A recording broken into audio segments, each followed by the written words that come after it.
Okay, the next step in the cage system, this is where it's going to get really difficult to talk about. It's not so difficult to do, but it's difficult to talk about. So we have the 5 shapes: the C shape, the A shape, the G shape, the E shape, and the D shape. We've learned how to make bar chords out of those, and we've learned how to play them, just visualize them on the neck and play them as individual notes. Okay, now what we want to do is we want to take one chord and play it in all 5 shapes. So let's start with C. So we're going to play a C-shaped C chord. This is where it gets convoluted. So C-shaped C chord is right here. The root of the chord is on the 5th string because this is a C and that was what makes it a C chord. Now I can take that shape and move it up 2 frets, sorry.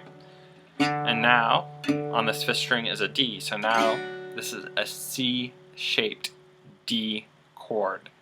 See, it's not hard to do, it's just hard to talk about. So we take this, we're going to play all 5 shapes for a C. So a C-shaped C chord, really easy, that's just a C.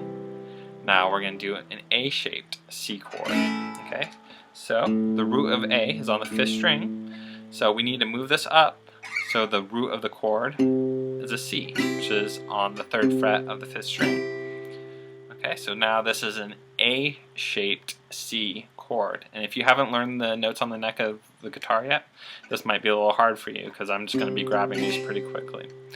So again, the root of the chord is on the 5th string, and since right now I have it so this A-shaped chord has a C on the 5th string, that makes it a C chord. Okay, next G. Okay, G. The root of a G chord is on the 6th string, so if I move this up so that this 6th string is playing a C, which is on the 8th fret, then we have, and then I bar this, now we have a G-shaped C chord. Okay. Next chord is E. E is a 6th string root chord, so that bottom string on the 6th string is playing E.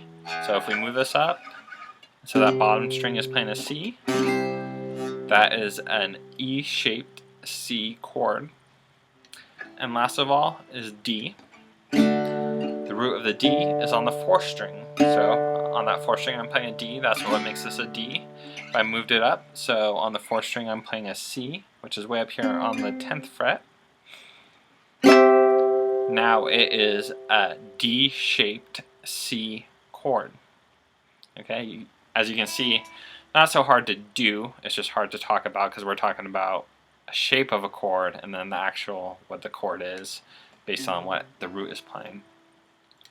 So if you want to master this, you need to be able to do this for all 12 notes. So you should be able to do it with A. I'm going to play a C-shaped A chord, C-shaped A chord, an A-shaped A chord, it's easy, a G-shaped A chord, which you don't actually play G bar chords, that's ridiculous, it's stupid, but this is just an exercise so you can learn the neck of the guitar.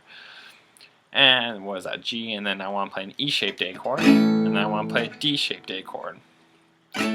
So you should be able to do that for all 12 notes, A, A sharp, B, C, C sharp, D, E, and be able to play every shape, every chord across the neck. Okay, and not only play them as chords like we just did there, also play them as single notes. A C-shaped C chord, an A-shaped A chord, an A-shaped C chord, a G-shaped C chord,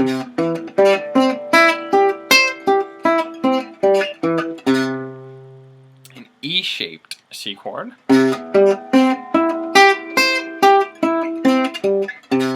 and a D-shaped C chord. If